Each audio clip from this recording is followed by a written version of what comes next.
Installing isolated ground receptacles without an isolated ground system violates National Electrical Code Section 250.146. This section mandates that isolated ground receptacles must be supplied from an isolated ground system. If a building lacks such a system, installing these receptacles is a direct code violation. There are several consequences of violating National Electrical Code Section 250.146. Firstly, it creates a safety hazard. The isolated ground receptacles may not provide the intended protection against electrical shock. Secondly, there is a risk of damage to equipment. Connected equipment may be damaged if it does not expect an isolated ground connection. Thirdly, there are code violations. Failure to comply with National Electrical Code requirements can result in fines and penalties. To resolve this issue, the isolated ground receptacle should be replaced with standard grounding type receptacles. Additionally, the isolated ground conductor should be disconnected from the equipment grounding conductor and the ground bus in the panel board. If isolated ground power is genuinely required in the building, an isolated ground system must be installed. Remember to ensure that the installation is inspected by a qualified electrician to ensure compliance with all applicable code requirements. The grounding system ensures a low impedance path for fault current, facilitating the quick operation of overcurrent protective devices such as circuit breakers or fuses, thus minimizing the risk of electrical shock and equipment damage. The equipment grounding conductor connects non-current carrying metal parts of equipment to the grounding system at the service entrance or separately derived system. This connection ensures that if a fault occurs and a metal part becomes energized, the fault current will flow back to the source, tripping the overcurrent protective device. Isolated grounding systems, on the other hand, are designed to reduce electrical noise and interference in sensitive electronic equipment. They achieve this by providing a separate grounding path for the receptacle or equipment, isolated from the regular equipment grounding conductor. This separate path is intended to prevent noise currents from circulating through the equipment grounding system and affecting the performance of sensitive devices.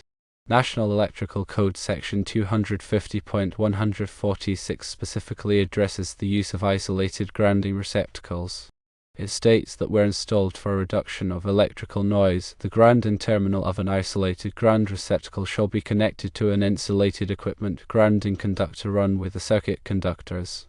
This insulated equipment grounding conductor shall be identified by orange color, and the isolated ground conductor must originate at the same panel board or separately derived system as the circuit conductors.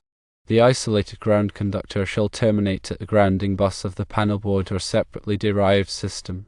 This section of the National Electrical Code emphasizes that isolated ground receptacles are not a substitute for the regular equipment grounding system. They are intended to be used in conjunction with a properly installed equipment grounding system to reduce electrical noise in sensitive equipment. The National Electrical Code provides detailed guidelines on how to properly install and maintain grounding systems, including requirements for conductor sizing, bonding, and grounding electrode systems. Understanding these requirements is crucial for ensuring the safety and reliability of electrical installations. In existing buildings without isolated ground systems, it is common to find that isolated ground receptacles have been improperly installed. Often, installers mistakenly tie the isolated ground conductor to the equipment grounding conductor and then run it back to the ground bus in the panel board. This defeats the purpose of the isolated ground system and can create a safety hazard. The correct procedure is to remove the isolated ground receptacles and replace them with standard grounding type receptacles. The isolated ground conductor should be disconnected from the equipment grounding conductor and the ground bus in the panel board. If the building owner or occupants require isolated ground power, a proper isolated ground system should be installed by a qualified electrician. The installation should comply with all applicable National Electrical Code requirements and local codes. When installing an isolated ground system, it is essential to use appropriately sized conductors for the isolated ground conductor. The size of the conductor should be based on the size of the circuit conductor supplying the receptacle or equipment. The National Electrical Code provides tables and guidelines for determining the appropriate conductor size. Another important consideration is the bonding of the isolated ground system. Bonding refers to the process of connecting all non-current carrying metal parts of the electrical system together to create a low-impedance path for fault current. Proper bonding is essential for ensuring the effectiveness of the grounding system and minimizing the risk of electrical shock. The grounding electrode system is another critical component of the grounding system. The grounding electrode system consists of one or more grounding electrodes that are connected to the grounding system at the service entrance or separately derived system. The purpose of the grounding electrode system is to provide a connection to the earth, which helps to stabilize the voltage of the electrical system and provide a path for fault current to flow back to the source. Common types of grounding electrodes include ground rods, ground plates, and metal underground water pipes. The National Electrical Code specifies the requirements for the type, size, and installation of grounding electrodes. Regular inspection and maintenance of the grounding system are also essential for ensuring its continued effectiveness. Inspections should be performed by a qualified electrician and should include a visual examination of all components of the grounding system, as well as testing to verify the integrity of the grounding connections. Any damaged or deteriorated component should be repaired or replaced promptly. In addition to the National Electrical Code, other standards and regulations may apply to grounding systems depending on the specific application and location. These may include standards from organizations such as the Institute of Electrical and Electronics Engineers, the National Fire Protection Association, and the Occupational Safety and Health Administration. It is important to be familiar with all applicable standards and regulations to ensure that grounding systems are installed and maintained in a safe and compliant manner. When troubleshooting electrical problems, it is often necessary to check the grounding system to ensure that it is functioning properly. This can be done using a variety of test equipment, such as multimeters, ground testers, and impedance testers. These instruments can be used to measure the resistance of the grounding connections, the voltage between the grounding system and earth, and the impedance of the grounding path. If any problems are found with the grounding system, they should be corrected promptly to prevent electrical hazards. In summary, grounding systems are an essential part of any electrical installation. They provide a safe path for fault current to flow back to the source, minimizing the risk of electrical shock and equipment damage. Proper installation, maintenance, and inspection of grounding systems are crucial for ensuring their continued effectiveness. The National Electrical Code provides detailed guidelines on how to properly install and maintain grounding systems, and it is important to be familiar with these requirements to ensure the safety and reliability of electrical installations. Isolated ground systems are a specialized type of grounding system that is used to reduce electrical noise in sensitive electronic equipment. They should be installed and maintained in accordance with the National Electrical Code and other applicable standards and regulations.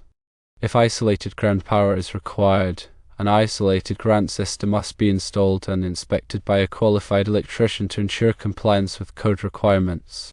Remember that isolated ground receptacles are not a substitute for a properly installed equipment grounding system. They are designed to work in conjunction with the equipment grounding system to provide both safety and noise reduction. When dealing with electrical systems, always prioritize safety. Work with qualified electricians and follow all applicable codes and regulations to ensure a safe and reliable electrical installation. Always to energize circuits before working on them and use appropriate personal protective equipment such as gloves and safety glasses. If you are not comfortable working with electricity, do not attempt to do so. Contact a qualified electrician for assistance. Neglecting electrical safety can have serious consequences, including electrical shock, burns, and even death. Take the time to learn about electrical safety and follow safe work practices to protect yourself and others. Electrical systems are complex and require specialized knowledge and skills to install, maintain, and troubleshoot. If you have any questions or concerns about electrical systems, do not hesitate to contact a qualified electrician. They can provide you with expert advice and assistance to ensure that your electrical system is safe and reliable. Understanding the principles of grounding and bonding is essential for anyone working with electrical systems. These concepts are fundamental to electrical safety and are critical for preventing electrical hazards. Take the time to learn about grounding and bonding and how they work to protect people and equipment from electrical shock and damage. Always consult the latest edition of the National Electrical Code for the most up-to-date requirements for grounding and bonding. The National Electrical Code is a comprehensive set of standards that covers all aspects of electrical installations. Staying current with the National Electrical Code is essential for ensuring that electrical systems are installed and maintained in a safe and compliant manner. Remember that electrical codes and regulations are constantly evolving, so it is important to stay informed of the latest changes. Subscribe to electrical industry publications, attend training courses, and network with other electrical professionals to stay up to date on the latest developments in the field. By following these tips, you can help ensure that your electrical systems are safe, reliable, and compliant with all applicable codes and regulations. Always prioritize safety and work with qualified professionals to protect yourself and others from electrical hazards.